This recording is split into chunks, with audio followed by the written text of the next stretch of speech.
Today for Devotions with Daniella, we are reading White Women Get Ready, How Healing Post-Traumatic Mistress Syndrome Leads to Anti-Racist Change. This is a book that I've been reading a little bit every day for my own process of deconstructing the delusion of white supremacy, and if you would like to join me, you can get copies attached here. This is part of a section called Practicing Yoga While White. The term cultural appropriation is a pacified way of saying stealing. And stealing only exists if we think we can own. Ironically, one of the precepts of yoga is asteya, or non-stealing. The danger of white culture is that it has convinced us that we own, that we have owned, and that we can own. It has tricked us into believing it's possible to own a thing, the earth, the truth, a practice, and other people. White culture spiritually starves us, so we think we have no choice but to join in its Hunger Games. But we always have choices, even when they are not obvious or easy. The spiritual malnourishment is real, but how we go about pursuing nutrition is a practice we can choose and adjust along the way. Our ancestors forfeited their cultures in order to access whiteness, in a society in which not being white was to experience insidious violence.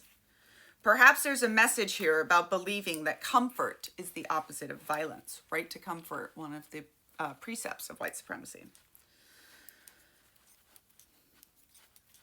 Our ancestors assimilated into whiteness in order to be more comfortable within systems built on violence. The yoga studio has become a symbol of white women comfort, a moment of respite before returning to the drudgeries of the fluorescent cubicle, our never-ending to-do list, and the busyness of life, but not necessarily a space for liberation. In recent years, waves of people have come forward about decades of sexual abuse by revered yoga teachers and in yoga spaces, which tells us something about the false safety of spaces built on reifying white womanhood. Mainly that the illusion of comfort is usually a cover-up for more insidious harm. Footnote. Yoga in the U.S. has a long history of abuse, going back to some of the earliest gurus to popularize yoga, including Paramahansa Yogananda, the founding father of yoga in the West, Pattabhi Jois, founder of the Ashtanga tradition, Amrit Desai of Kundalini, and Bikram Choudhury of Bikram Yoga, among many others.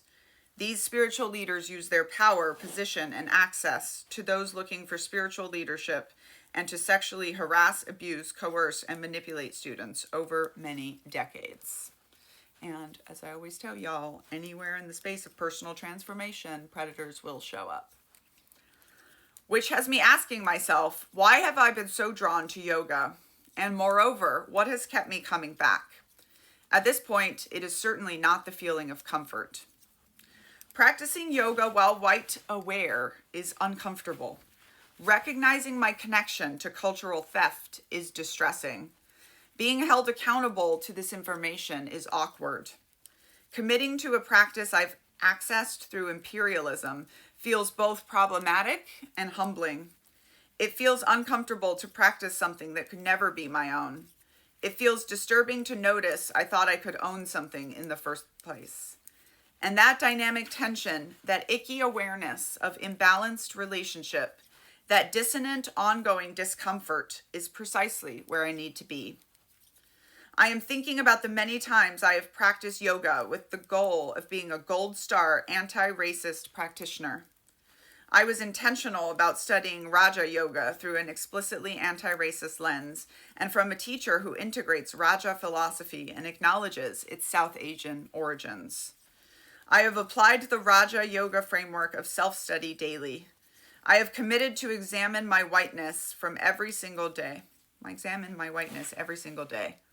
But my intentions, commitment, and practice are not a pass from reality. I am a white person using a colonized cultural and spiritual practice to improve my well-being. And practicing yoga has benefited me tremendously. It has supported me in gaining the spiritual strength to engage my family and faith, community of origin, in healthier and more life-giving ways. It has offered me community, status, a sense of purpose and worth, and at times, some income. The contradiction of whiteness is that even as I seek healing and liberation, I am nevertheless connected to oppression's tools. These are some of the questions that keep me up at night. Given cultural appropriation, is it even possible to divest from the violence of white culture while studying BIPOC wisdom traditions? What are the pathways for white folks to heal and reclaim our humanity without perpetuating harm? Can I practice and teach yoga without automatically embodying more harm? My fear of being bad fuels angsty spirals. I distance and shut down. Maybe I shouldn't engage with yoga at all. But if I quit, am I opting out? Maybe I'll take a break from yoga and take up dance instead. I run away. I gravitate toward the Latin dance community in my new home. Oh, wait. Perhaps I am slowly understanding that practicing yoga might not be so much about finding a right way toward embodied peace, nor realizing a path that preemptively atones for my connection to harm.